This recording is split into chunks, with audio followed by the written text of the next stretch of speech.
Good afternoon. For the record, my name is Tanya Fernandes-Anderson, the District 7 City Councilor.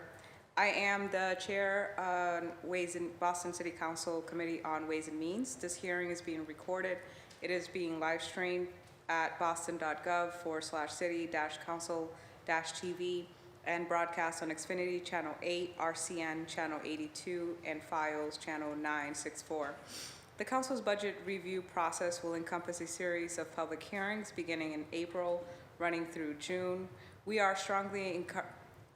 strongly encourage residents to take a moment to engage in this process by giving testimony for the record. You can do this in several ways. Attend one of our hearings and give public testimony. We will take public testimony at each departmental hearing and also at 2 hearings dedicated to public testimony. The full hearing schedule is on our website, boston.gov/council-budget. Our scheduled hearings dedicated to public testimony were on April 26th at 6 p.m. and June 2nd at 6 p.m. You can give testimony in person here in the chamber or virtually via Zoom. For in-person testimony, please come to the chamber and sign up on the sheet near the entrance. For virtual testimony, you can sign up using our online form on our Council Budget Review website or by emailing the committee at ccc.wm@boston.gov. When you are called to testify, please state your name and affiliation and/or residence, and limit your comments to 2 minutes to ensure that all comments and concerns can be heard. Email your written testimony to the committee at ccc.wm@boston.gov. Submit a 2-minute video of your testimony through the form on our website. For more information on the City Council budget process and how to testify, please visit the City Council's budget website at boston.gov/council-budget.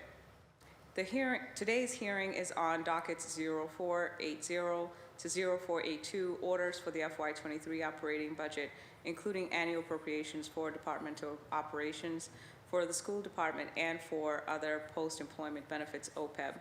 Docket 0483, orders for capital fund transfer appropriations. Docket 0484 to 0486, orders for the capital budget, including loan orders and lease purchase agreements. Our focus for this hearing will be Boston Public Library. Our panelists for today's hearing are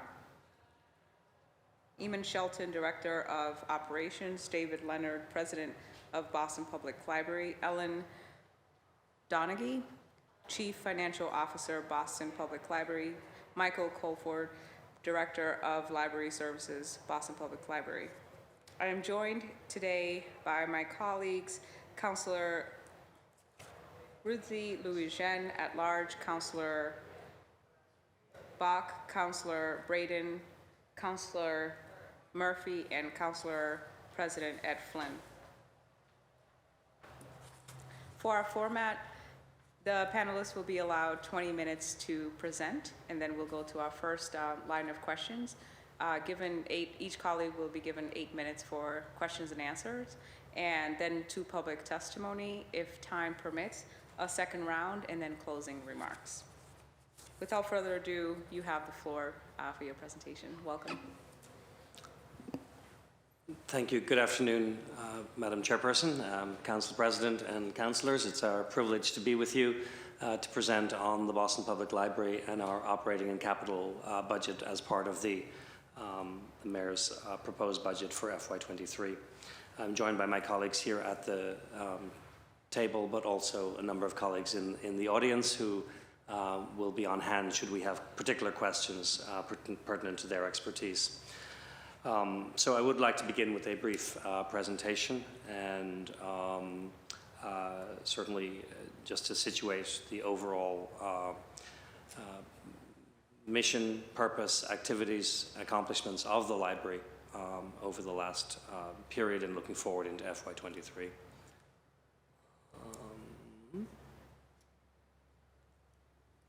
So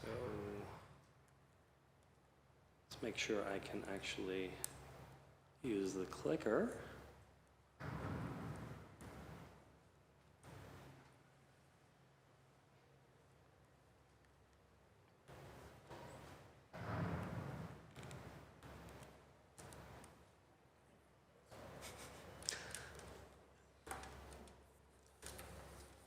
Oh. I don't know if I'm doing that or if our colleague is doing that.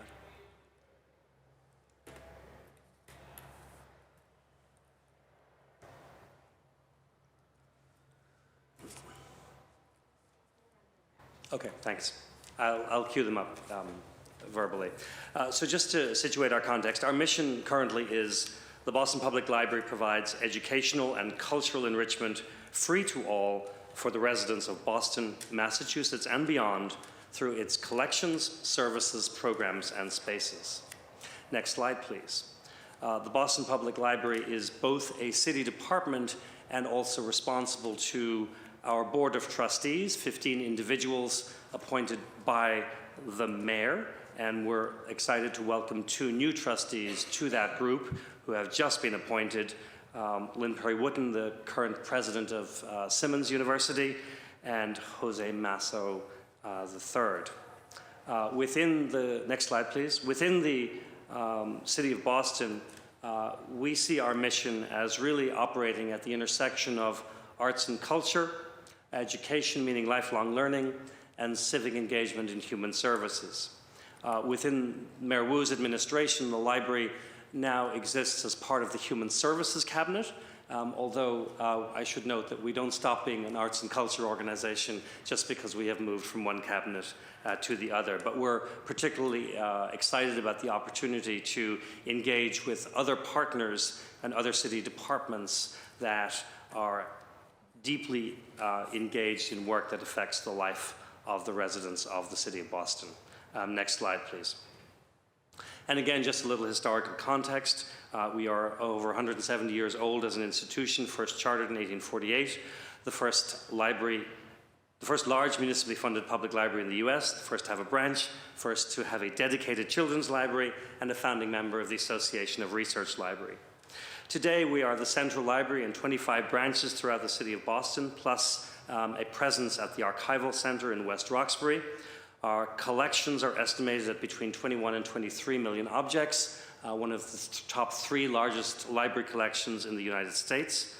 And our total staff, if fully filled, would be about 541 active full-time and part-time positions. At the time of this presentation, we had gotten back up to about 415 positions, and we're actively working on closing that gap. We are also the library for the Commonwealth, so that our services formally are funded by the state and do span services to residents beyond Boston proper. Next slide, please. And then particularly in terms of the way we think about our services and our offerings, we are especially focused on 4 areas. Reading and literacy. Yes, books are still part of the core of what a library is. But more and more, our physical spaces and the programs that occur there are part and parcel of the expression of our mission, as well as deep services and outreach to the community, which is led by our incredibly dedicated and qualified staff. And then we are also have a responsibility for the activation of history, cultural heritage, preservation, digitization, and activation. Coming out of COVID, we believe the 2 to 3 areas where we will make the biggest difference are in the areas of youth engagement, workforce development, and a range of services within our new community learning department, which encompass health and human services, literacy, media literacy, and ESL services. Next slide, please. We are governed by a strategic roadmap which covers the period 2020 to 2025, each of which has, there's a number of principles here, one focused on library services, programming and outreach, one on digital equity, technological innovation, and access. Principle geared towards ensuring we have a contemporary staff and organizational culture of respect. We are engaged in executing system-wide improvements to buildings, spaces, infrastructure, and operations, hence our capital budget. We practice a responsive collections management process and practices that encompass our general collections, our research collections, and our special collections, as well as a principle that focuses on raising the public profile, our communications and outreach, and the growth of private funding support. And then, although this plan was developed in 2018 and 2019, we did include a principle to expect, plan for, and be ready for the unexpected, without, of course, knowing what we would be in for over the last 2 years. Next slide, please. On this last point, however, a few key metrics from the accomplishments of the year just wrapping up. We saw 65,000 new BPL e-card registrations. So we also lent 5.3 million items across all physical and digital formats, which includes over 2.7 digital downloads. So we're seeing new engagement with the library from people who have not been users before, as well as an increasingly heavy digital use of our collections, i.e. online. During this year, we were also able to offer 4,300 programs across our in-person, both at central and branches, as well as online, and saw more than 117,000 attendees, perhaps not all unique, but who regularly took advantage of those programs.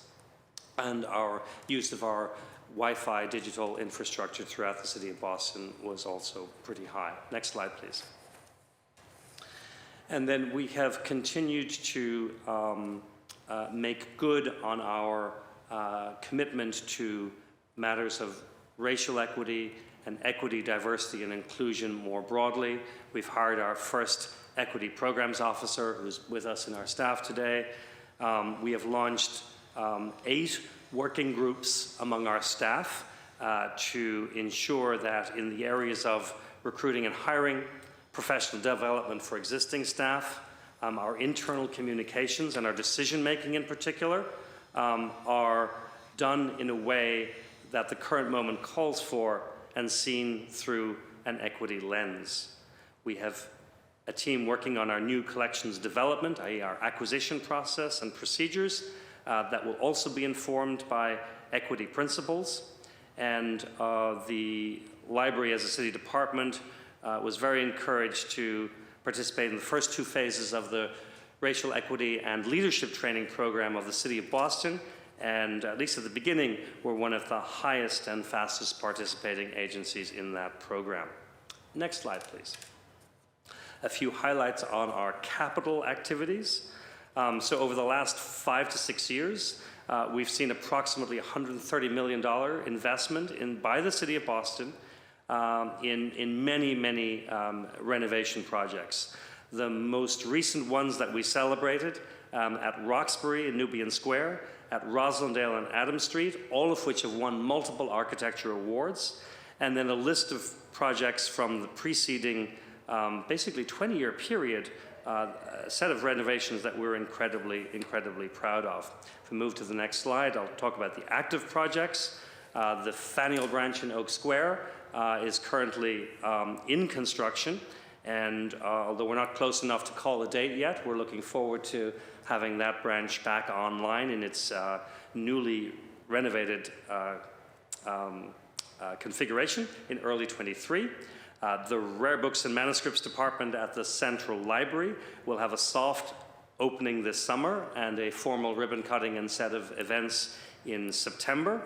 We're deeply engaged with the Chinatown and Upham's Corner planning processes for projects that are expected to deliver a housing with public assets version of a branch renovation, as will indeed the West End, we hope, which is listed on the next bullet point, and we're completing a programming study at Codman Square. Fields Corner is scheduled to go formally into design. The design process has started administratively, but we'll be engaging with the community to begin that formally in a public way in the August-September timeframe. And then we have programming studies at the South End, North End, and South Boston pending. Next slide, please. Just the high-level divisional org chart. My colleagues here at the table, plus Beth Prindle, who's the head of Special Collections, represent the major divisions of the library in library services, operations and technology, administration and finance, and special collections. And then my final slide just talks about our critical next steps as we see them. Operationally, we are heavily focused on filling our existing vacancies, returning to full hours, which we're very close to, and continuing to return to in-person programming really at scale, which we haven't seen for 2 years due to the COVID-19 pandemic. But obviously the pandemic is still partially with us, and so the pacing of that return to in-person programming is being done in a responsible and thoughtful manner. As we get back to in-person programming and in-person activation, we absolutely want to re-engage with our communities across all of the neighborhoods of Boston and remind them that the library is there for them, it belongs to them, and help ask our communities to help us shape the next wave of services and need that we can address. And so really we see our opportunity focused, as I opened with, on youth engagement, workforce development, and a range of supporting social services, all done with an equity lens, and that we are a major city agency with 26 public service locations currently throughout the city. We touch every neighborhood and community in the city. And so that's my opening statement, just to get us all on the same page about what we certainly consider the library's mission and operations today. And Madam Chairperson, I would like to invite questions and comments from you and the committee. Thank you. I'll go to my colleagues first for questions. Councilor Lujan has asked to, did you want to go first, or you're fine? Okay. Councilor Lujan, you have the floor. Thank you, and thank you to the administration. Thank you, David, for your presentation. I just have, and I apologize because I think you, the public library, submitted responses to RFIs, and I don't have them right now. But I have one question related to that. Big supporter of the libraries. It's not an exaggeration to say that I would not be here without my libraries, both Lower Mills Public Library and Hyde Park Public Library. I lived in the basement of Central Public Library my senior year, getting help, applying to scholarships, applying to schools, because my parents were first-generation immigrants who had the vision of me going to college but didn't know sort of how that would happen. And literally, financially, a lot of that was made possible via the resources that I got from BPL. So big fan. Question I have is regarding the contracting services, who BPL contracts with and what that looks like. And apologies if this is in the RFI, I don't have it in front of me and my staffers in a meeting. What does that look like in terms of diversity in MBWE businesses and our ability to really lean into that racial equity work that BPL seems to want to do? How are we leaning into it with our dollars and also our staff? What senior leadership looks like at BPL? I'll turn to our Chief Financial Officer to take the first pass on that question. So if you're talking about line 526, the repairs of buildings and structures, our biggest contract is our MEP, our mechanical, electrical, and plumbing, thank you, contract, and that is with the vendor that is not a diverse vendor. We just did put that out to bid. We do. That is now a diverse vendor? It is now, it's with someone who is now? It is not a diverse vendor. Oh, it is not a diverse vendor. We just went out to bid. It's a very large contract. There aren't that many people that bid on it. I think there are typically 2. We do have our elevator contract is a woman-owned business.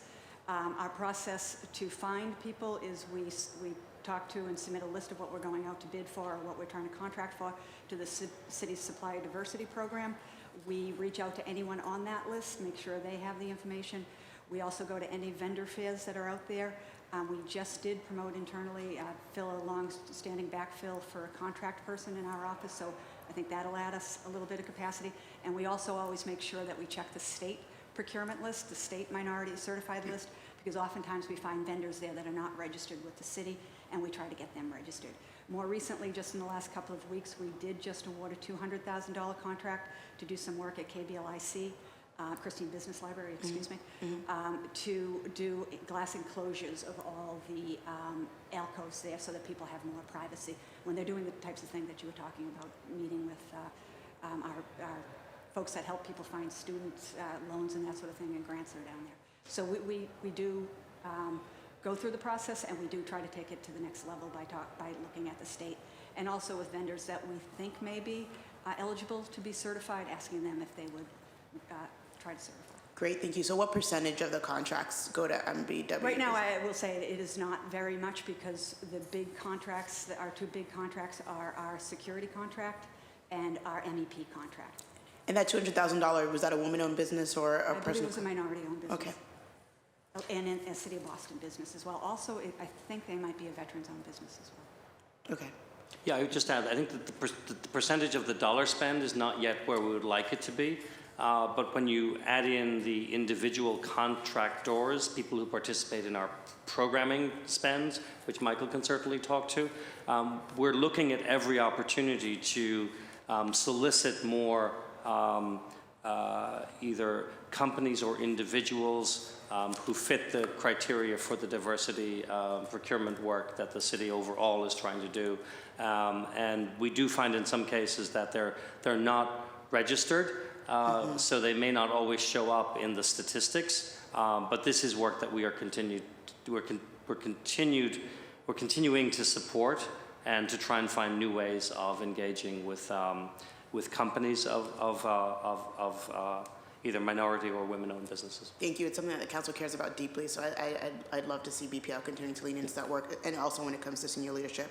I'm going to pivot to another topic. It's not really budget related, but you know, I was at the Rosendale Farmers Market on Saturday, and there were former librarians there who talk about how great a career librarians are. It is to be a librarian, and I thought about how now my childhood library in Lower Mills, there's a new children's librarian who I believe went through BPL. So I'm wondering, number one, what are the efforts we're making to let our own students know about careers as librarians? Michael, would you like to take that as the librarian on the panel? So, sure. Thank you, Councillor. In the past, we have worked with Simmons University, we still work with Simmons University, who has locally the only master's degree program for library and information sciences. We are about to embark on a partnership with them that we're working through on a way to diversify our librarian workforce. The library workforce is not a very diverse profession nationally, so we are working with two tracks. One, to promote internally. We have at the library, again, the librarian workforce at the library is not terribly diverse, but the library assistants, the people who work at the front desk when you walk in the door in every branch, is a very diverse workforce. And there are many of those library assistants, some of which would like to become librarians. So one of the tracks would be to work with Simmons to have a work-study program where we could select one person internally and then one person externally who has applied to Simmons, both diverse candidates, to do a work study. So they would work full-time at the library and then also take courses at Simmons half-time. So that's one way we're hoping to diversify the work pool. As I mentioned in the past, we have worked with teens in high schools across BPS, talking about the work that librarians do. We do this through our teen volunteer program, which is a very robust program where it is a volunteer program where they do some work to support the library, but they also are learning and going through professional development, so they learn how to create their resumes, how to join the workforce. And part of that job is to find out some of the kinds of work that librarians do in the library. Great, thank you, Michael. And then one last thing is that I know a lot of our libraries have had a lot of unfortunate security incidents, and so I'm thinking about Roxbury, I'm thinking about Lower Mills, Hyde Park, especially around anti-vaxxers. So what are we doing on that front to make our library secure? There are a number of the branches have dedicated security personnel. Our officers are an extension of our own workforce.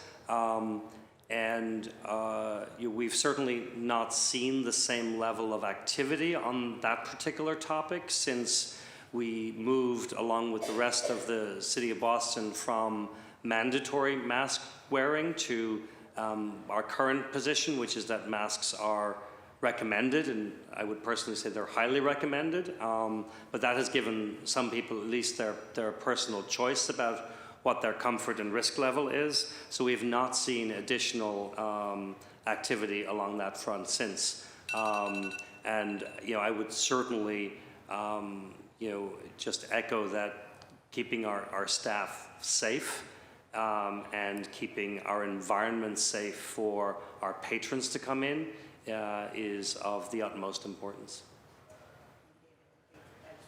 To the work that the Library Union BPL PSA has done really to make sure that our librarians and families that attend feel like they can attend. So just want to uplift the work they've done. Thank you, Madam Chair. Thank you, Councilor. Councilor Bach, you have the floor. Madam Chair, with your indulgence, I'd be happy to let my colleague, Councilor Braden, cut me. I think she's got a time constraint and I can wait. No. Councillor Bach, for your indulgence, for your courtesy. I'm going to try and make it quick because I have a 1 o'clock meeting. Time to listen to your answers. Honan Alston Library is an absolute beautiful gem, very architecturally interesting with the wonderful central space with trees and all the rest.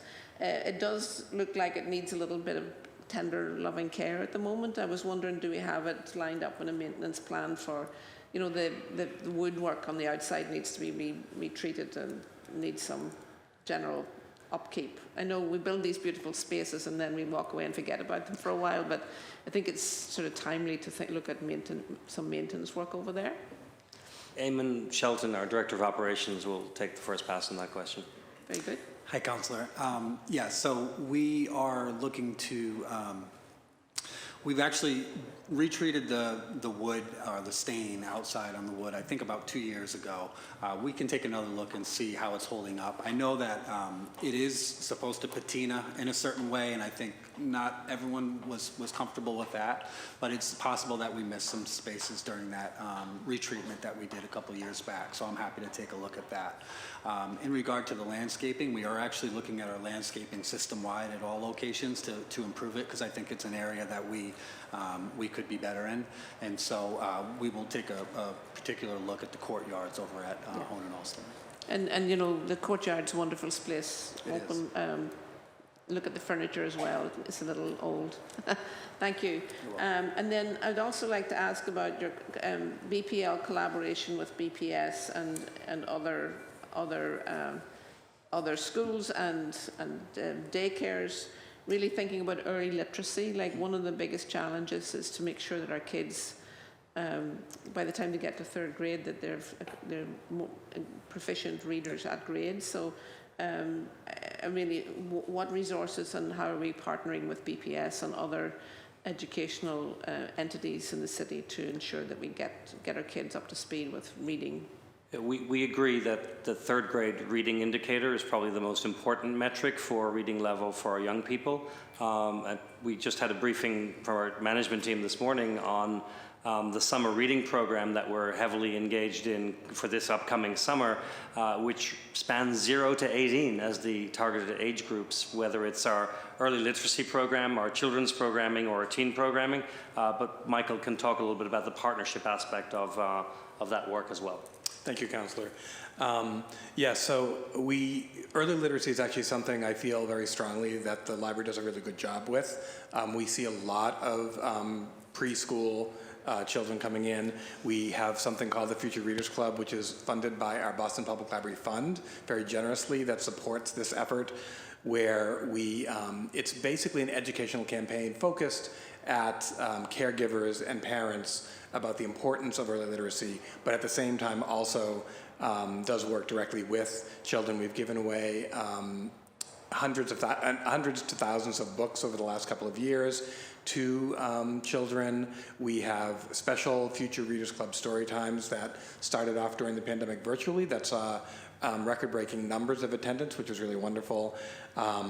We work closely with organizations like Countdown to Kindergarten to prepare people for children to enter kindergarten and the reading aspect of it. With the Boston Public Schools, we work particularly well on the local level, where local children's librarians can work with individual teachers at their neighborhood school. We work very closely with the school libraries, and we're very pleased to hear that going forward that all of the Boston Public Schools will get a new library and a librarian in every school. So that's going to be expanding our work with the Metro Boston Library Network, which is the connected interface that we run at the Boston Public Library that connects all of the libraries now in all of the Boston Public Schools to the larger inventory system. So they have direct access to all of the collections at the Boston Public Library as well, and can move books around the system to all of the schools. I think those are our strongest areas. We are always looking for ways to improve our relationships and our partnerships with the schools, though. Yeah, I'm glad to hear that. And, you know, I think also in terms of, because we have a very multilingual community, early literacy doesn't have to be in English necessarily, so having kids' books available in other languages as well, so parents who speak Portuguese or whatever, having that be an option as well is something that reflects the flavour of our wonderful city. Sure. Also, this is do we have an estimated reopening date for the Faneuil Branch Library? Eamon? We don't. We understand it's scheduled to be substantially complete in terms of construction in early 2023. And so there's usually a period of wrapping up construction activities, moving all of the collections, and setting up the furniture. So it will be in calendar 2023. Not sure if it's sort of mid or like summertime, but we haven't scheduled a date just because sometimes those construction dates do fluctuate. Yeah. So will we have a better idea by the end of this year, like by November, we'll have a better idea? Absolutely, absolutely. Because I know there's a lot of great anticipation for the reopening of the library, and lots of little ones want to get back into story time and all the rest of it. And we were very happy to see our trustees accept the recommendation of the council for the naming of the children's space there at the Faneuil Branch in Oak Square, JJ's room. So yeah. we absolutely commend and thank the council for its work in that, moving that topic forward. With the Rosendale opening and with the Rare Books Department projects, we did see supply chain issues affect the tail end of these projects. So I think certainly by the fall we'll have those behind us if they occur with respect to the Faneuil Branch in Oak Square, and indeed be able to set, as Eamon has said, a more exact time frame for what we hope will be a great reopening. Yes, we'll get the band lined up. I'll be there with bells on. Very good. Bands, yes. Bands. We'll get some. We'll have a party. Thank you so much. Thank you, Madam Chair. Thank you, Councillor. Councillor Bach, you have the floor. Thank you so much, Madam Chair. And I'll actually first start with a question that I said I would ask on behalf of Council President Flynn, who had to go. He just wanted to know where we are on the South End Library. You obviously had it in your list as something for sort of a future study, but I think he feels that could use accelerating. So can you comment on that? Yeah, there's also an operational issue with the South End branch as it currently exists due to some systems failures in the basement. So it's currently closed until we can resolve those. We have 3 programming studies, which I noted in my opening remarks, which are pending capacity at the Public Facilities Department. So it's on their list as soon as they're ready to go with project managers, and we're ready to get all of those 3 projects moving at some point during the next fiscal year, which is later than we had planned for sure. And do you have any sense on that systems issue with the closure? Where that I will defer to Eamon. Yeah, so we don't have a date that we've been able to share publicly yet. It was the end of April, early May. We had a significant flood in the basement. Unfortunately, all of the mechanical systems, electrical systems, plumbing systems, everything was submerged in water and effectively destroyed. And so we've been using the last month or so to clean up to get temporary power restored to the building. And so our next step, actually this week, we are going to be meeting with an engineer to develop a strategy for either replacement or repairs of some of the equipment so that we can open up the building. So after this week, we should have a better time frame on when we can reopen.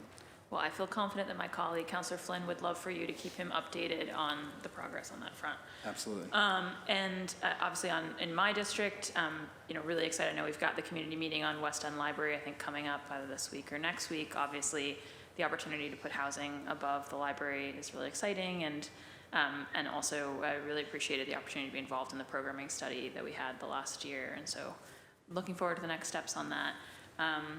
I wanted to ask you a question about kind of where you feel like we are on access for library users to kind of like research like databases and such. Like I still am very concerned about the number of just like articles and sort of JSTOR type world stuff that if somebody isn't affiliated with a university, they don't have access to. And kind of curious, I know that we've gone back and forth on, because there's sort of all these contracts to negotiate with both the big like ebooks providers and the big like scholarship databases, and I'm just kind of curious where we feel like we are and what needs to be improved for scholarly work out of the library.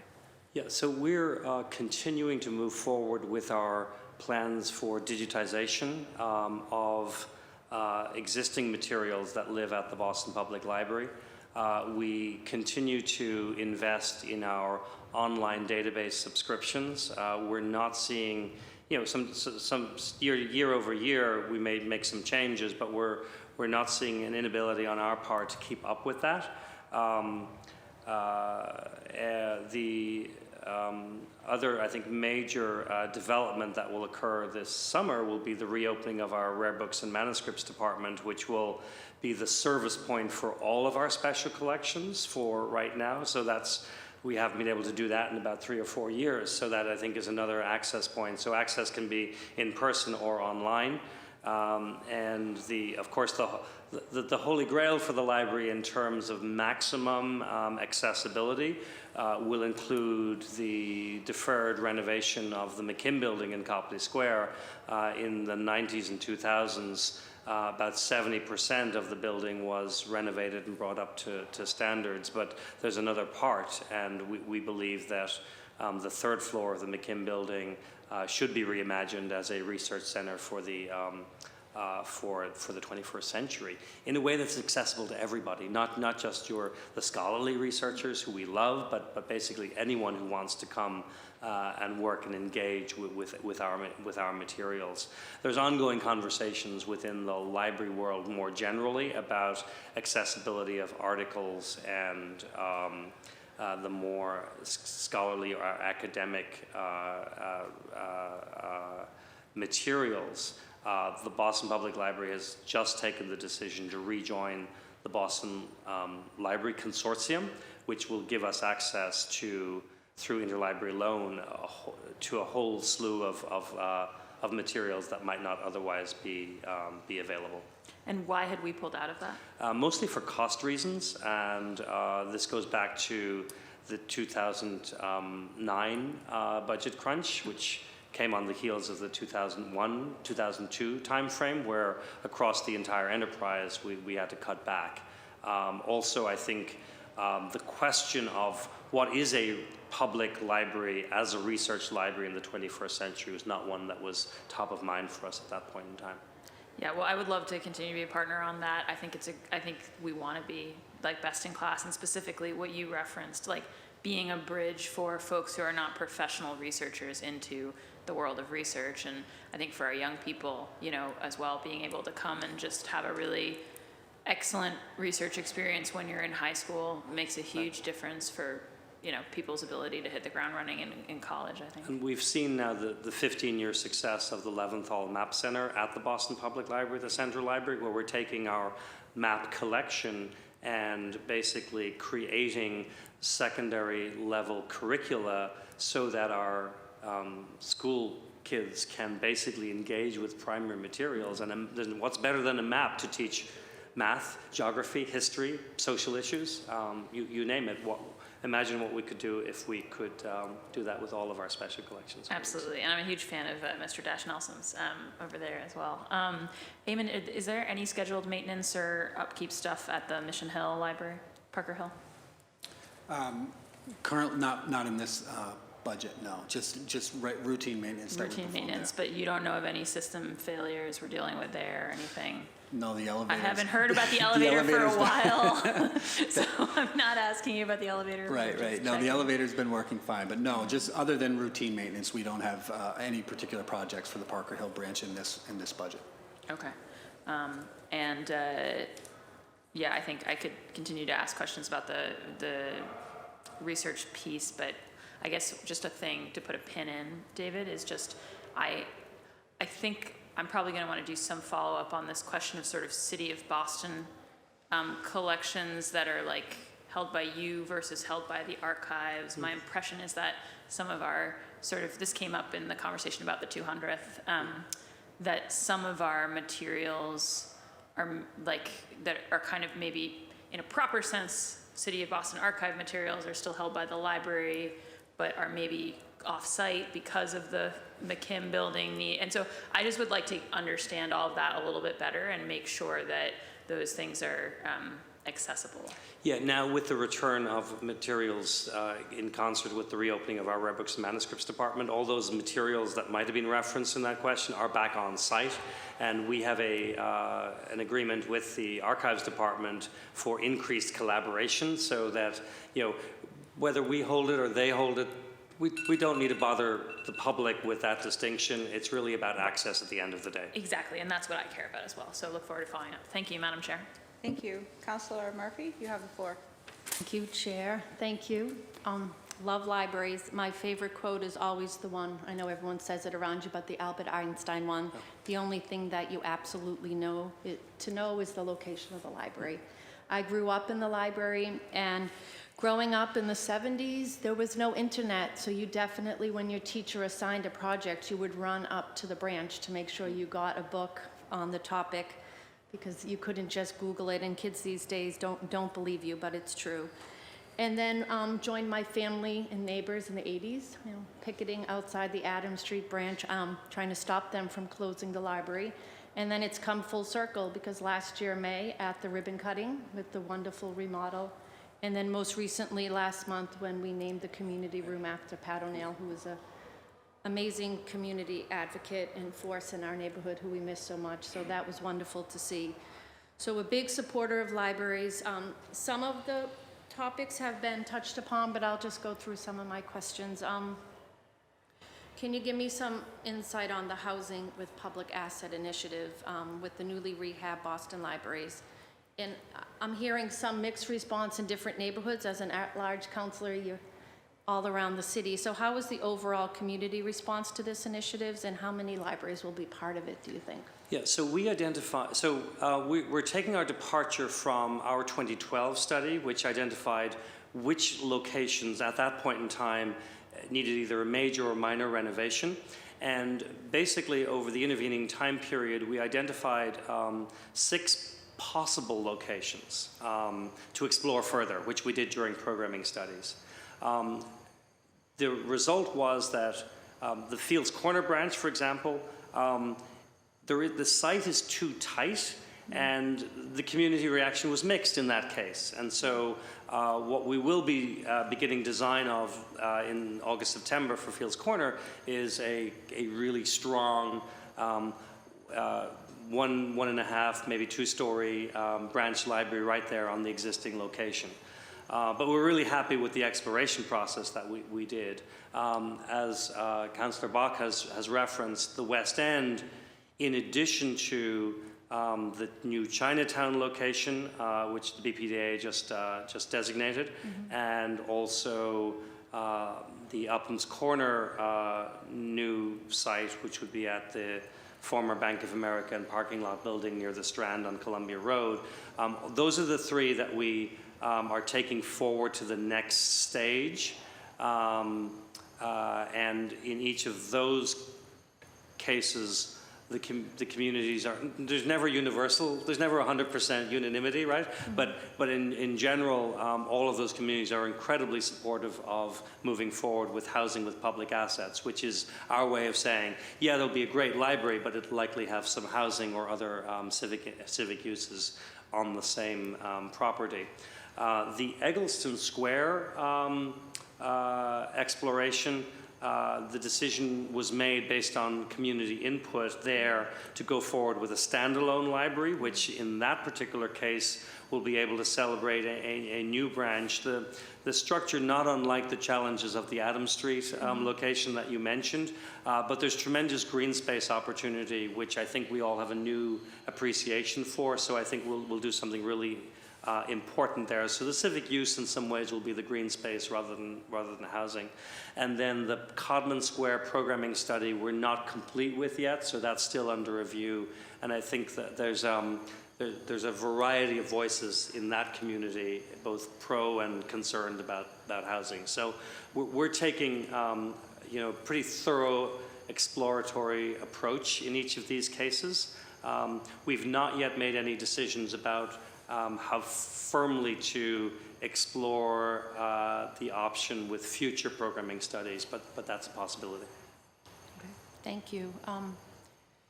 And this is tied into the relationship with BPS. I was a former BPS teacher for 20-something years, always early childhood. So the children libraries are wonderful, and wondering what is the plan to improve the youth literacy through the libraries and engaging with BPS? The relationship there has not always been great. As a teacher, I would often bring my big LL Bean heavy bag when there was like a new season or some project where I wanted to get like 20, 30 books for my classroom and carry them back to my classroom, and then hope that I didn't get late fees, even though I knew kids in the classroom were actually reading them and using them and enjoying them, and then trying to get them all back in time. But wondering about that relationship, but also very aware as a teacher that we don't pay our librarians the same as we pay our BPS teachers. So not saying I'm expecting our BPS teachers to be early child educators, but what is the plan there? Yeah, I mean, I think the role of the public librarian, particularly our children, teen, or youth librarians, is different than the school librarian. So we see those as different roles, and we'll continue to do so. But with, as Michael said, the new investment by BPS in its librarians, libraries, and collections, I think there's increased opportunity. Certainly the library now, several years ago, the Boston Public Library took the step with the consent of the mayor and our board of trustees to eliminate fines initially just for youth and then for everyone. So that's a burden that we're in the business of promoting people reading, and not the bureaucracy that needs to become another barrier for access. I think the other interesting development that happened under Superintendent Casilius's watch was a partnership with us that allowed us to put a library card, or the option for a library card, in the hands of every single BPS school child. We'd struggled with how to do that for many years, and eventually we're able to do that, which is a program that we hope will certainly continue. And with these building blocks in place, then it makes the partnership between the local library staff as a whole and the local school all the more possible. Plus the programs that Michael and his team have referenced, such as summer reading and after-school programming. Great. One more. So last week, I have to admit, my daughter brought me to the North End Library. I've walked by it many times. I admire the marble outside and the chess table, but had never walked in, and it's beautiful. And she showed me the scale model, I don't know if I'm pronouncing it right, Paluzza Ducal in Venice there. And she brings several times a week students she babysits to do their homework there, and that ties into something Councilor Bach already questioned, so maybe it was answered. But I visited the archives and that relationship, because we were talking about some of the special collections and rare books the library has, but it seems like that relationship is on the mend. Not that it was broken, we think but so. Yes, we think so. Yes, so that's good to hear. Yeah, and indeed, the North End is one of those three branches that is next up, if you will, for capital investment. Awesome, that's great. Well, that's it for this round. Thank you, Chair. Thank you. Councilor Baker, you have the floor. Thank you, Madam Chair. Thank you, everybody, for coming out this afternoon. Good afternoon. David, thank you for your leadership. In 2010, we were talking about closing libraries. And some people were looking at libraries as just books on shelves, where I've always looked at them, I'm sure you have always looked at them as more communal spaces and places for people to gather. So to be able to be in the position to change it from libraries being closed to an investment in the libraries. Thank you for Adams Corner. Thank you for your work on Fields Corner. We're also talking about mixed use, which if I were in charge, would never build another single-story library ever again.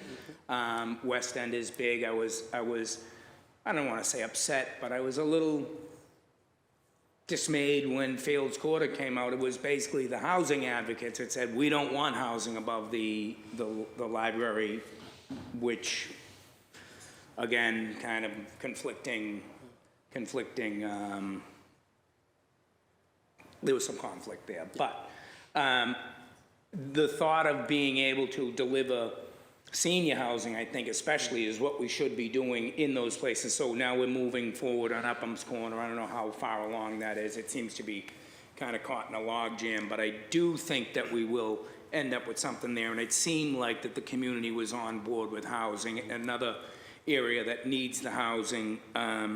So I just wanted to thank you for the last, what we've become now after what we were in 10 years, and Aaron was talking about in the 80s when we were closing it. So we're a different city now, and we're thinking about things differently, and I appreciate that. David, you had mentioned a couple times about job training in terms of the libraries. Are you guys looking at a schedule of training towards the jobs that are in your buildings, or is there other programming that we're looking at? If you can speak to that a little bit. Sure. I'll start and then I'll ask Michael for the details. I think the library workers have always assisted public with how to prepare a resume, or just want to learn new things that may lead to a career change. And so I think we've started to get more formal about how we help members of the public who are interested in those services to improve their lot in life. Or maybe it's a newly arrived immigrant, or someone who's unemployed, or a returning citizen. And we think that our role in helping people within this economic development lens is something we've done under the covers, if you will, for a long time. But now we have some new staff and new programs that really, I think, start to build upon that foundation. Sure, I'll be very quickly, Councilor Baker.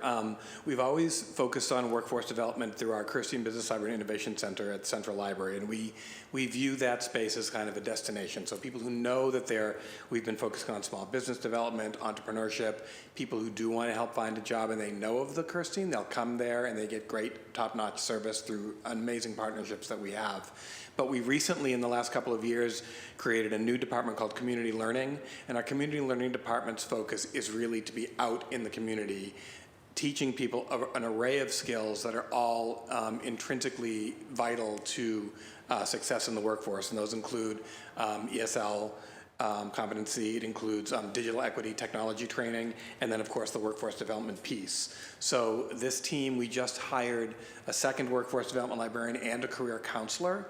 We've always done a good job, as David has mentioned, preparing people for the interview process, helping them to apply for a job, helping them with their resume, helping them with mock interviews. Now we're taking it to the next level where we're helping them actually get the job. So through the career counselor, we want them to develop partnerships with trade unions or certification areas. So there's lots of viable, high-paying jobs that don't require a college education. So really to try to help people find the job that suits them the best, and to really develop the partnerships we need to do that, and to do that all in the community, either using our branches or directly in the community with partners out there at the neighborhood. So that's libraries being more than just places to house books. Right, and doing so in conjunction with the other city departments that have more formal responsibility for workforce development, economic development. So this is not something where we're reinventing the wheel, but rather doing this work in partnership with others. But my predecessor used to say books are just the beginning as the way to describe the library's work, and I think that speaks to your point very much so.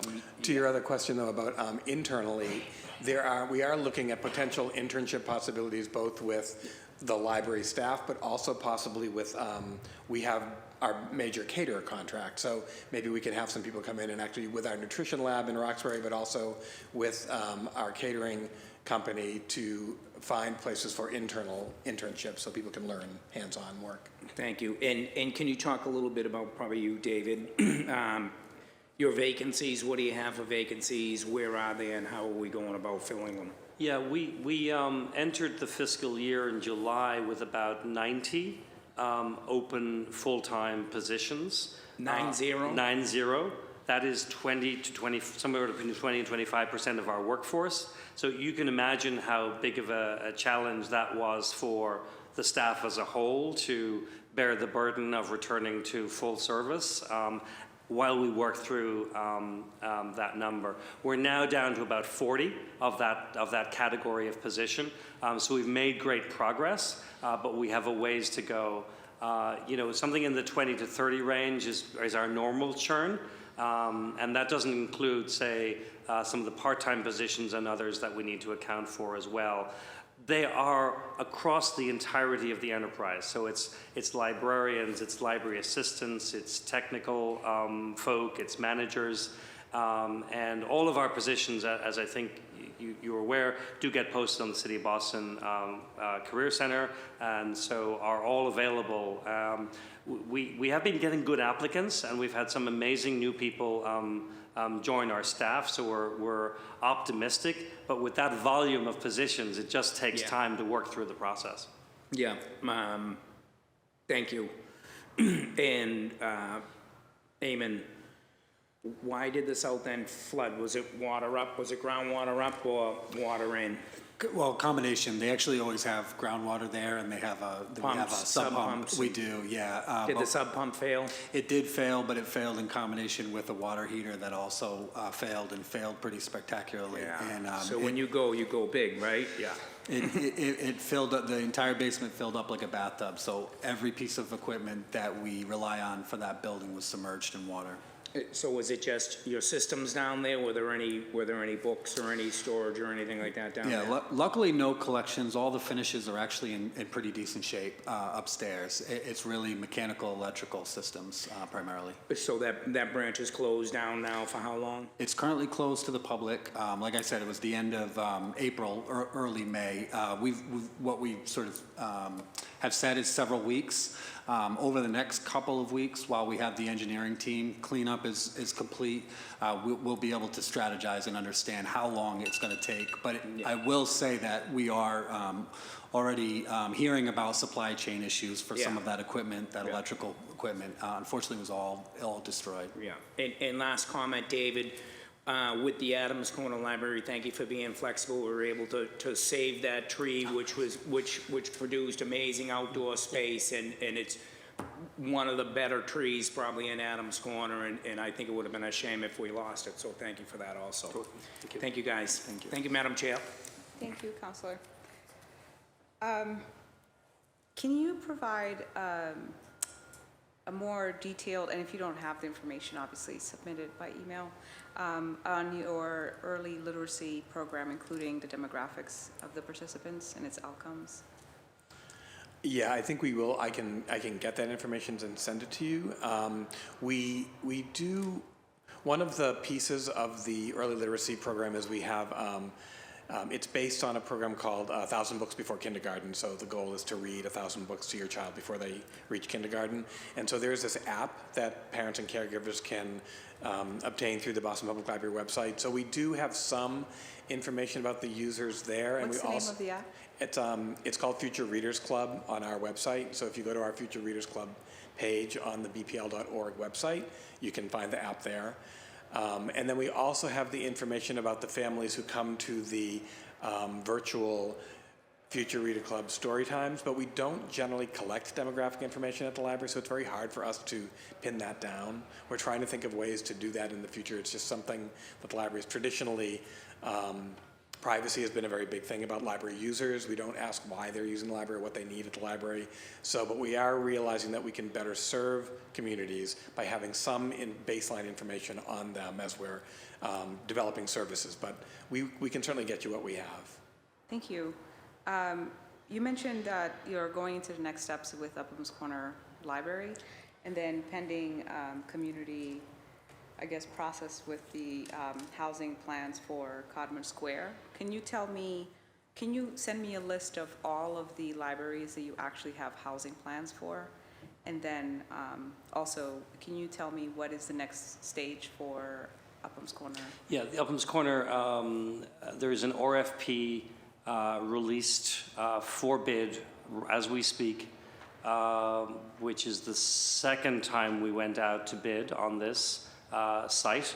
The original RFP, the site was bundled with the Strand operator requirement, and so we did not get any bidders for the combined RFP at that time. The bid that is out right now is for the library site alone with housing above it. So, and we do have indication of interest from the developer community. I believe that is due back within this month. Yes, with this month. So we'll know at that point in time if there's a developer who is bidding on that project, and then driven by the BPDA process, as we have done with Chinatown. We will engage with hopefully a good developer and see that move forward. So we'll know within the month the next steps on the Upham's Corner project. The Codman Square programming study, Eamon, is... It's just wrapped up, and so our next step would be to make some decisions about how to move forward, and then we would move into design, what that would look like, whether it's an RFP, and how we would reach out to the developer community. Thank you. Please send me that list of which ones have housing plans.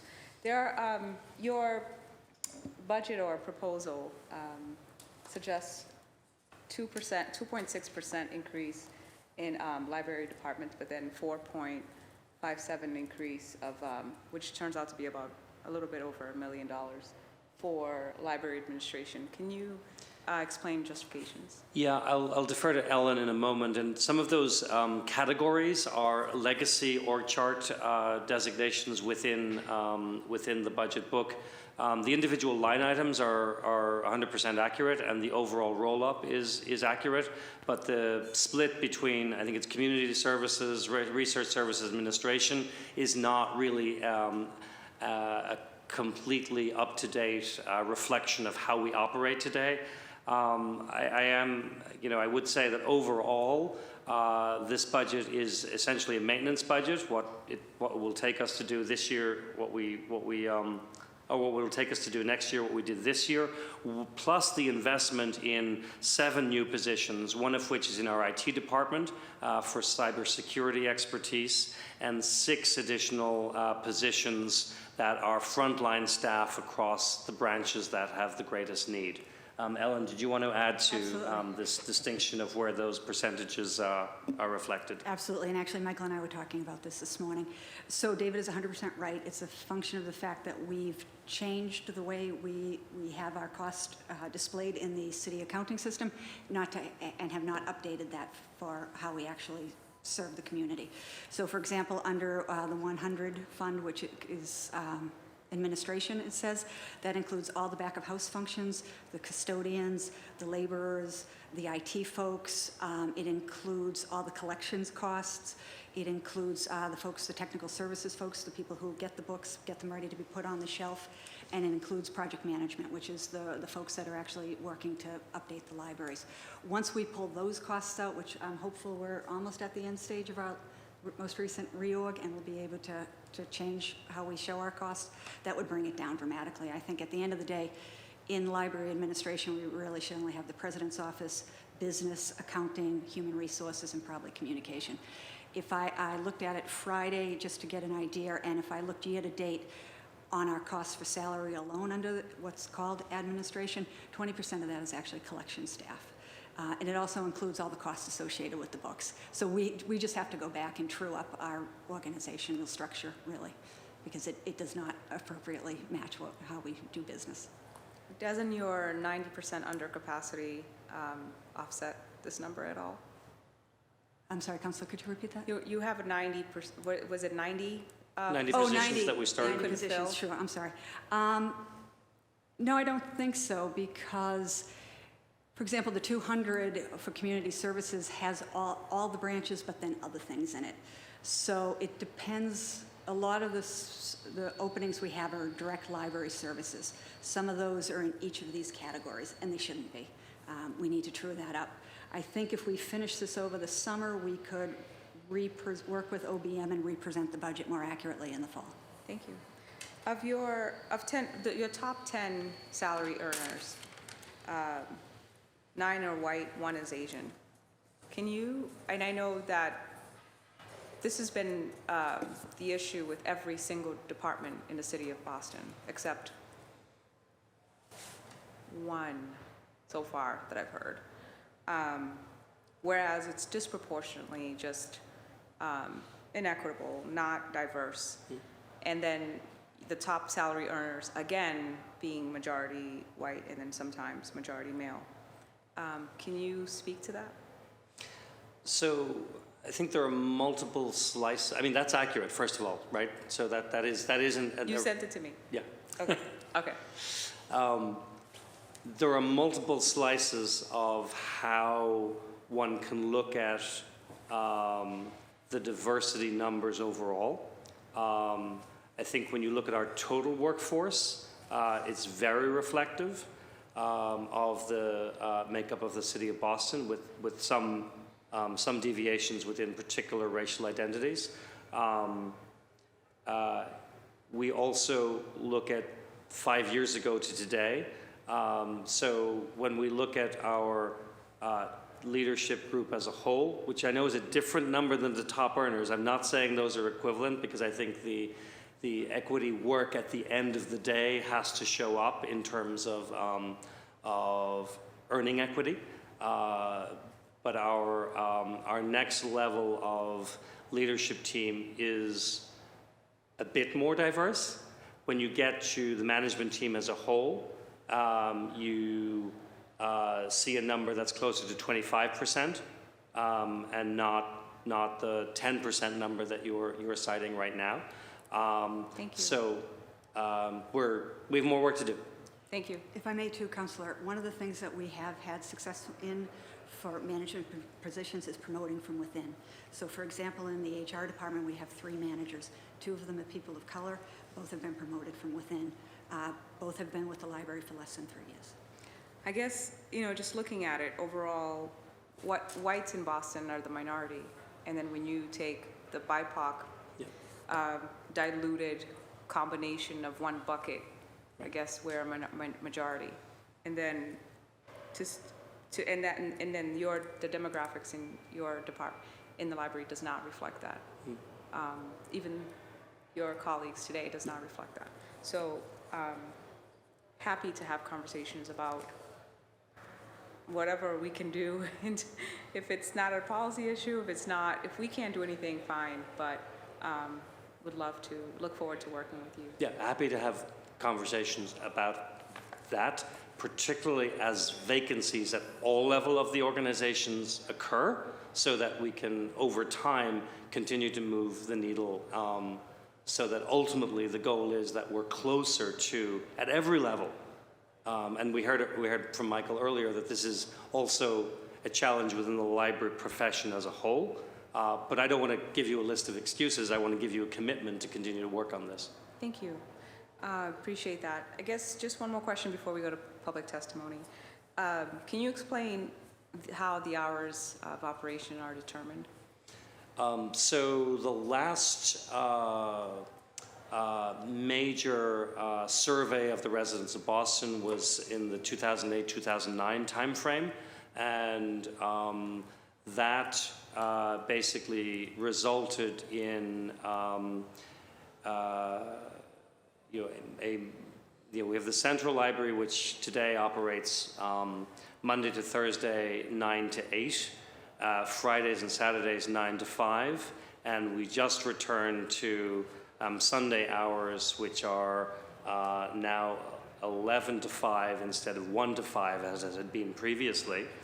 In the branches, the typical workday starts at either 10 or noon and runs either to 6 or 8 p.m.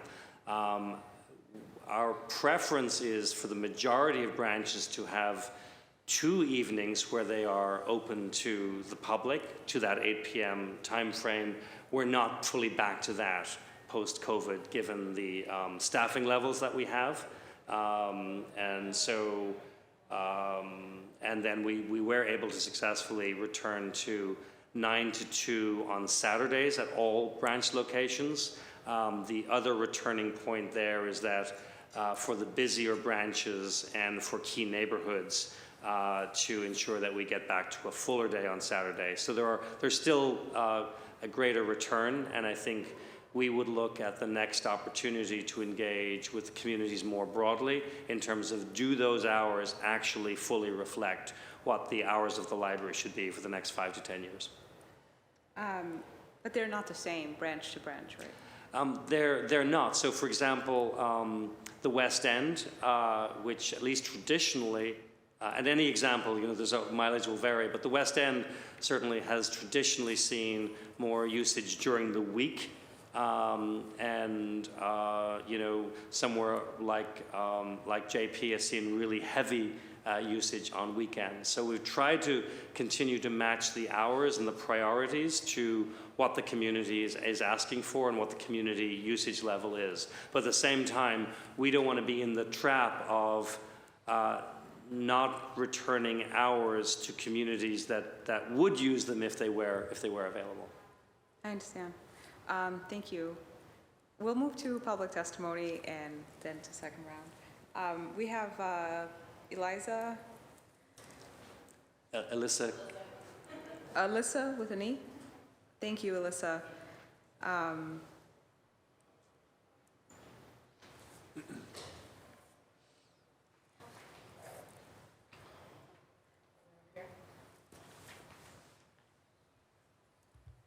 Welcome. Thank you.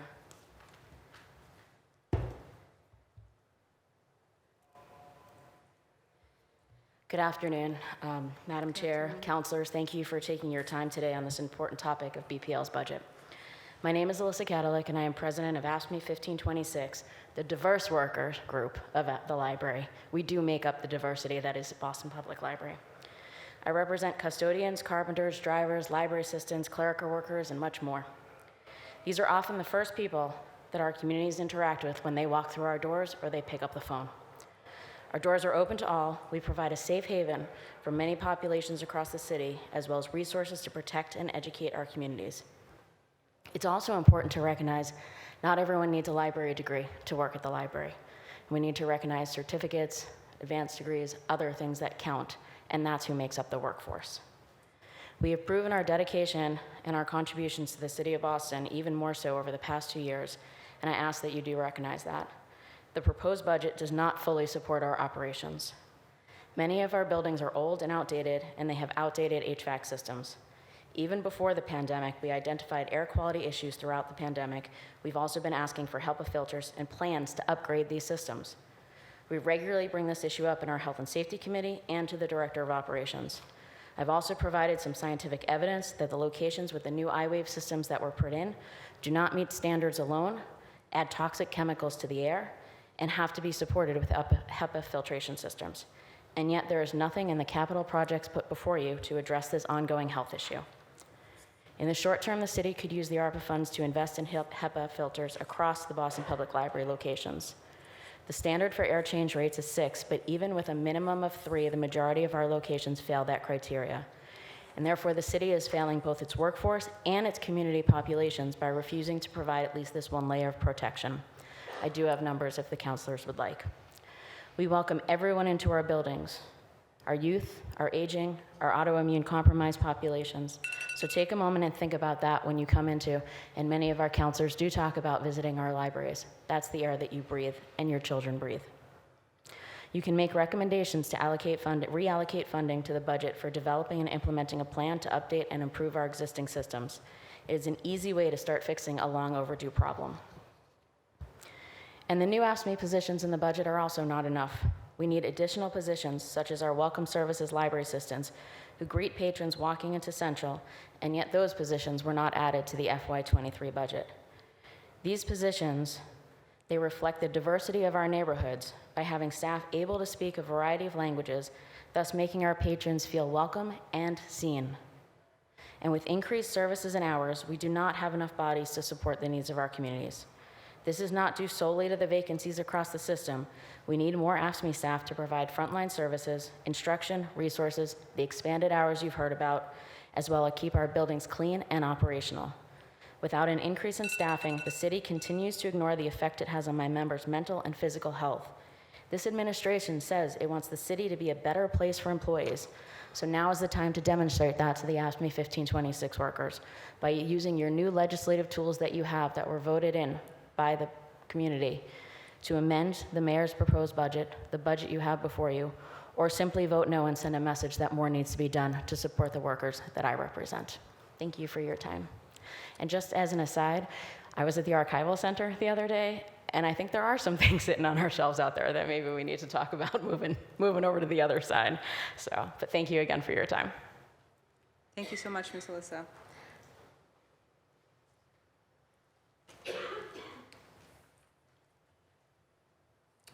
Councilor Bach, you have the floor. Actually, we do have, sorry, Councilor Bach. Yvette, can you hear us? Maybe you're muted? Yes. Okay. Can you hear me? Welcome. Please state your name and affiliation. You have 2 minutes. Hello, I'm Yvette Jarrow, and I'm president of the Friends of the South End Library. And thank you, Madam Chairman and councilors and President Leonard for all the work that you're doing on the BPL budget. And I know it's challenging to balance all of your constituents' needs in that budget process. I have 2 concerns I wanted to talk about, and they have been brought up in today's meeting, and so I'm grateful for that.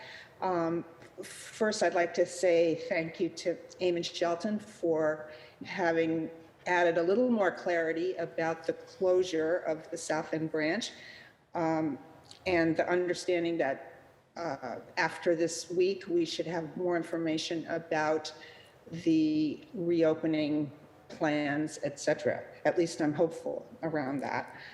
Getting a lot of questions from people in the community, so I'm reflecting that as I speak to you. My other concern has to do with the programming study for evaluating the South End branch and the needs of the community for a new library, which has been allocated, I think, a programming study budget has been allocated for the South End branch for a number of years now, and it has rolled over, at least in my time knowing about it. It's been at least since 2019. And we had expected that a project manager from city facilities would be assigned before the end of this fiscal year, meaning the end of this month, June. It now sounds like we're rolling over into 2023. And I would like to ask the question of how do we get priority for this programming study for the South End, because the community has grown so much and it's so diverse, and the current library just doesn't accommodate all the needs, many of which have been talked about in terms of programming for the library in general. There's just not enough space for people to meet with one another. And there are, just general issues around people wanting to use the library, but it not being large enough to to meet the needs. So we're very anxious to have the programming study, and we'd like to know, how do we get priority for the assignment of a project manager from city facilities to start that process? So I thank you for your time, and also thank you for helping us get some priority for the South End branch. Thank you so much, Ms. Yvette. Councilor Bach, you have the floor. Thank you, Madam Chair, and I'll use the first part of my time to just ask the panel if there is anything further you can say on that South End Library point, just because I'm... Eamon has certainly addressed the operational concerns, and in terms of, from the library's point of view, what should be up next, both the North End and South End are our two priorities to go next, and we've certainly, put that priority list together with our colleagues. I do understand that public facilities is in the process of hiring both new staff as well as filling vacant positions that they, like other city departments, have certainly had their challenges with retirements and departures. So I will remain optimistic and confident, but it's beyond my control to give a date certain. Okay, and yes, I'll tell Councillor Flynn, we are all dealing with challenges about project manager assignment to capital projects, but that this is something he may want to follow up with PFD on. And then when we talk about returning to full hours, and obviously the connection to staffing, I mean, just what do you think is the prognosis for that? Like, when could we reasonably expect? I mean, just given the trajectory of our filling of positions from last July through today, which I guess is almost a full fiscal year, and those numbers don't take account of the many internal changes and promotional opportunities that existing staff have taken advantage of too. I think we are weeks to months away from being back to where we believe the current level should be. That's separate than I think some of the chairperson's questions about longer term changes to operating hours, and certainly if the budget is approved for us as currently proposed, the additional 7 positions, 6 of whom would be frontline staff, would add additional capacity to that too. So that's kind of how I put those components of your question together.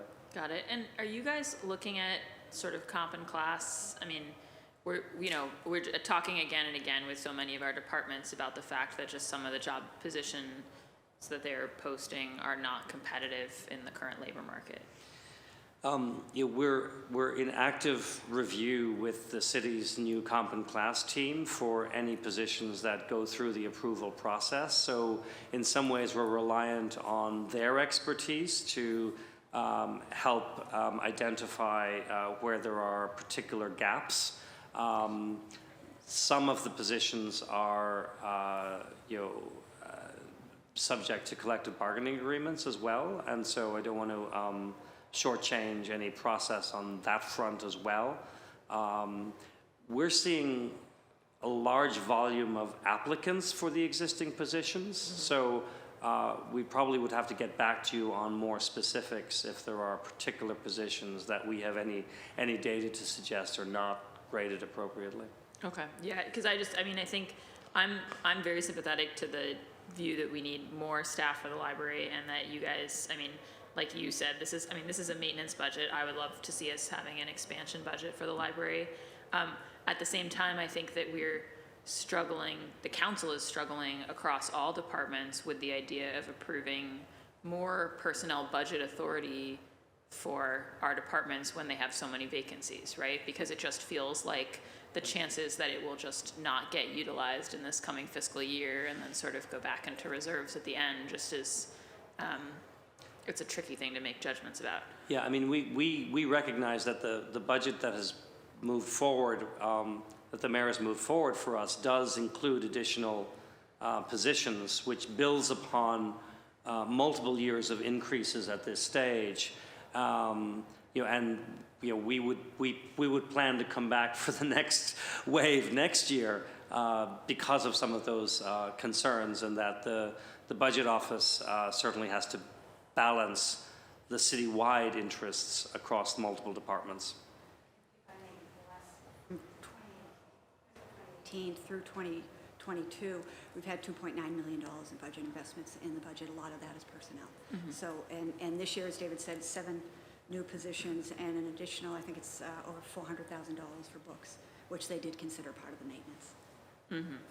And can you just quickly tell me on the, and I think this is different, but it could be the same as the question that the chair asked about, just sort of, this is how things get rolled up, but in the categories that we get the budget proposal in, you've got sort of supplies going up by 18% and equipment going down by 10%.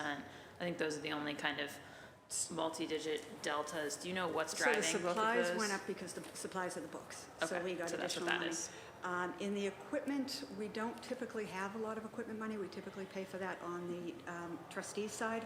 I would have to look at that specifically. Yeah, it's interesting. It went down What from. line is it?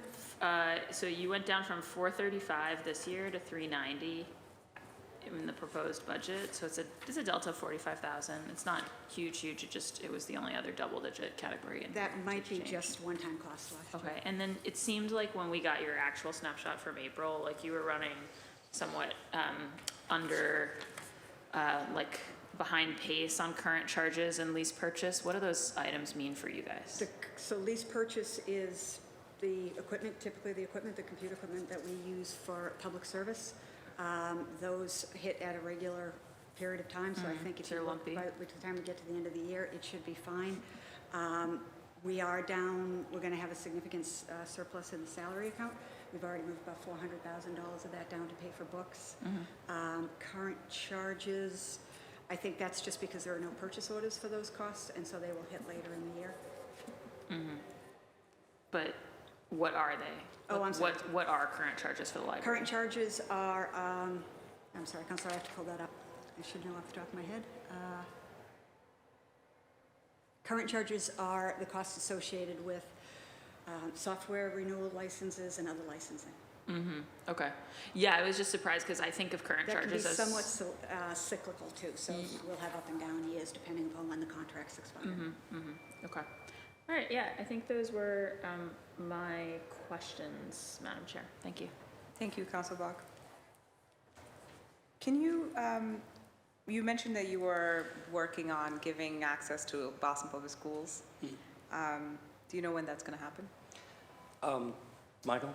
Sure. I believe they're doing a 3-year phase-in process, and I believe this coming fiscal year they're adding, it's either 9 or 13, I can't remember the number. It's either 9 or 13 new librarians and new libraries. So we are in the process of working with them as their collections come in, to get their collections into our system. And then we're looking to make sure that when the librarians come in towards the end of the summer, that we'll have training for them. So the first batch will be this coming year. You mentioned digital access, though, to the libraries. Oh, so that happens once they become, once they have their collections into the system. So over the summer, they'll have access to all of the library's collections through the shared network the shared system that all the libraries that are part of the Metro Boston Library Network have. Thank you. Can you, or can local branch libraries have some sort of control on purchasing or included in the purchasing so that we're including different cultures, or, I mean, the librarians understand who's coming in and out? Yeah, that exists today. So the overall collections budget, which I think that's principally in reference to, is managed centrally, but then each location has discretionary spending for exactly those reasons to ensure that there's a balanced approach at the end of the day. And then on the programming front, which is where we engage with partners to come in and do a performance or a musical performance or whatever other program is involved. There's block programming that is, again, managed centrally and available to all the branches, and then each branch then has additional budget to complement that. Thank you. How are you doing with language capacity? So on the staffing side or on the collection side, or both? I mean, I would imagine both, since you have to get those books back. So we track the top languages spoken in the Boston Public School system as our index for which collections may be of most interest to the residents of Boston. And for some languages, it's relatively easy to procure books in those languages. For others, it is more challenging. And so that is an ongoing effort. And then with respect to staff languages, there's a variety of ways to do that. In particular, the AFSCME staff, for example, that we had public comment on earlier, get a stipend for particular languages that we need at particular locations, and that is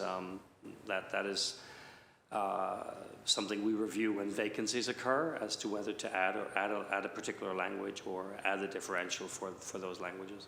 If I might add, Madam Chair, as well, with regard to the collections,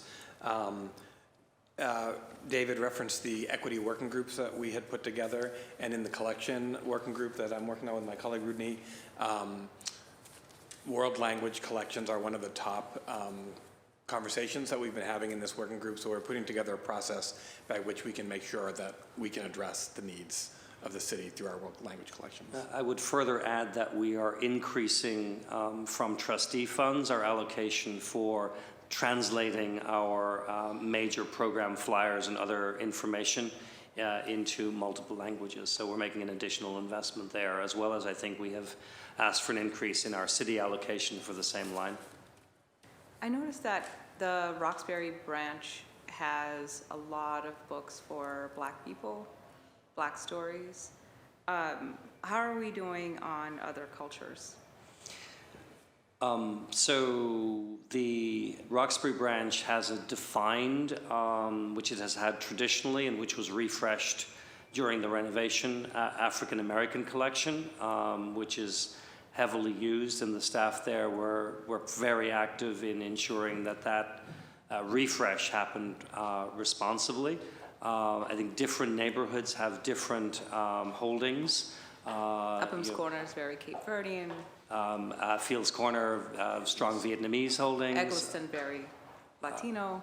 Okay. Right? So, yeah, I mean, and then Chinatown obviously has Mandarin and Cantonese interest as well. Okay. Thank you. Do you feel that this budget, I mean, you obviously have a little bit of increase, but is it where you want it to be, or do you feel that it's sufficient?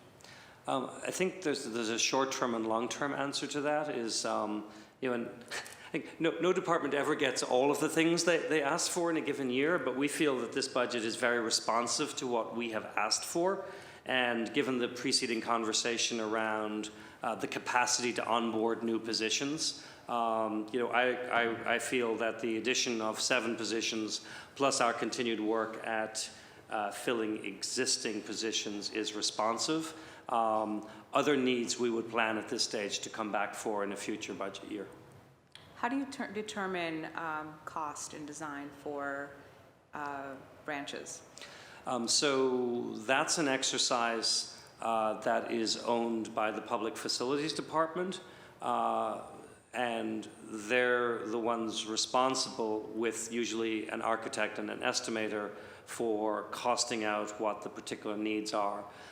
Our overall approach to any capital project, any renovation or new building, is starting with a programming study, which is really a joint effort between, led by an engaged architect, a joint effort between the library and the community in terms of identifying what are the needs and possibilities.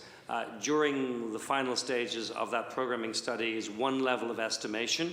That in turn feeds the PFD process for determining what the longer term, the total costs, if you will, of the full design and then full construction with all of the escalations and percentages. Thank you. Are there pathways currently for BPS students to become employed by the library? So all of our positions are listed on the City of Boston website, and so those are open to any resident of Boston to apply to. This coming summer, we're expanding our use of the Youth Engagement Opportunity Plan to ensure there are internships basically available to the youth of the city to test out what it might be like to work at the Boston Public Library. How is your volunteer and tutoring program going? So our homework assistance program, to which I think you're referring, this was very difficult during COVID, and Michael can talk more specifically to this. We also think that's a program that has some beautiful, brilliant, and truly responsive elements to it, but we think it could be better. Yes, thank you. That's a great question. It's a very valuable one because we do hire high school mentors to help younger students with their homework. We have found that there are some neighborhoods that have a much larger group of students looking for this kind of help, and as David mentioned, during the pandemic when we weren't seeing as many people come into the library, we saw our numbers for homework assistance go down. So we're hoping to next fiscal year, really do a larger publicity push to make sure people are aware of it. We're looking at partnerships, so we're going to be providing homework assistance in other spaces like the community centers with a BPL homework mentor going there to help, because so many organizations provide the homework assistance, so it seems like there's a little of redundancy here. So really, and we're trying to focus in on the neighborhoods where we've seen better capacity, so if we can build those numbers up, we'll be able to justify moving out into back into some of the other neighborhoods. We're also looking at potentially a snack component, because when kids come out of school and they come to the library for homework assistance, by then they're pretty hungry because they've only had the one meal. So we're trying to look at some innovative ways to build the numbers with the homework assistance. Yeah, I really like the whole kitchen program in Nubian Square, but I wonder if are kids going to actually be eating out of there, or is that just for the program? That's really more to learn the skills and to learn about nutrition, but we're looking at other partners that we can provide just like a simple snack for kids when they come in for their homework assistance. Yeah, I like that. I did a research a few years ago, and it's still consistent to date. High schoolers don't actually have access to homework help, especially in disenfranchised communities.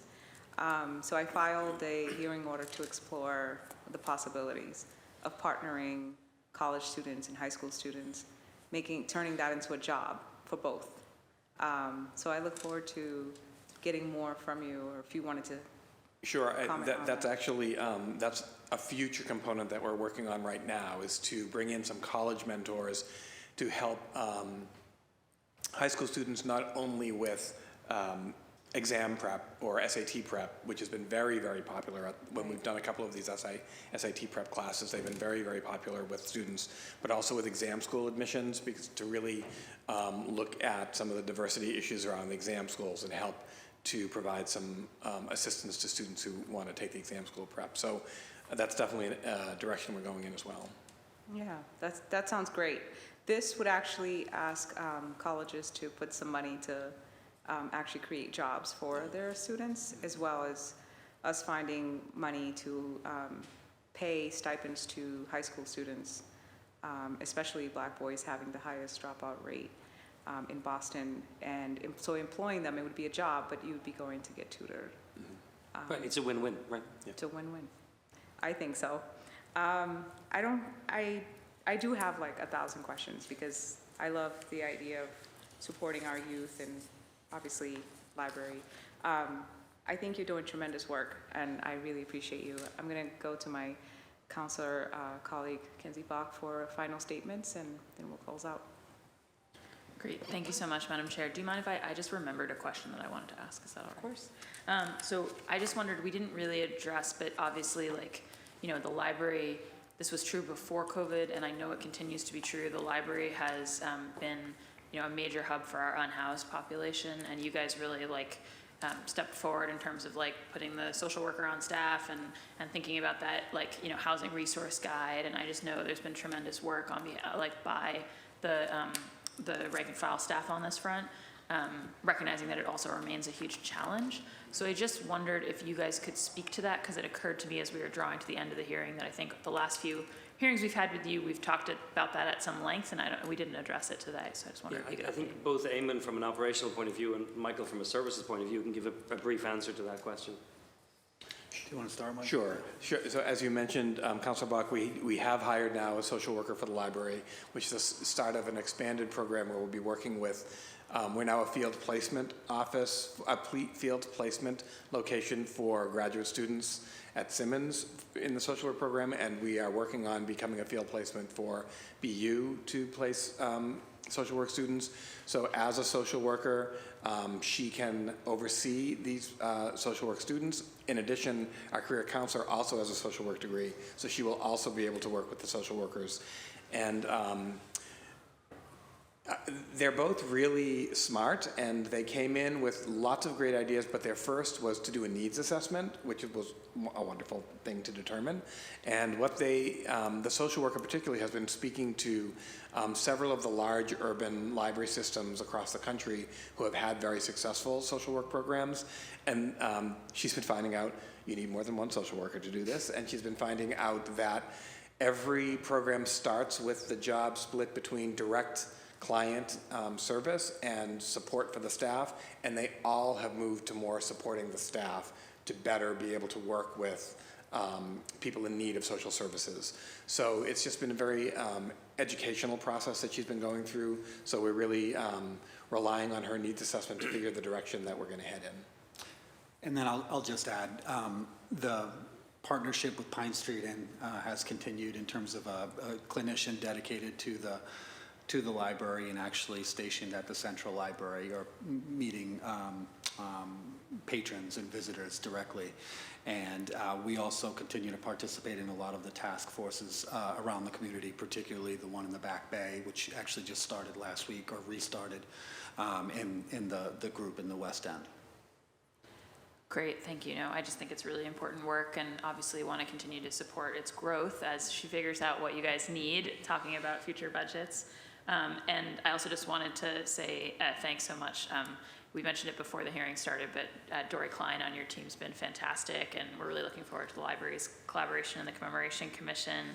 And I think just in general, like, I'm excited that the library has taken on this partnership with kind of like local organizations to help chronicle our Boston history, 20th century, you know, help neighborhood collections. You know, I know there's a special focus to date on kind of the South End and a bunch of different communities where we've got really rich history, but it hasn't always received the kind of collection dollars to help support it. So I just want to flag, you know, that's something I want to see grow even more, and you know that I want to the chair's point about collections, I also want us to be having exhibits in every local library branch that kind of, you know, land in those areas of community interest.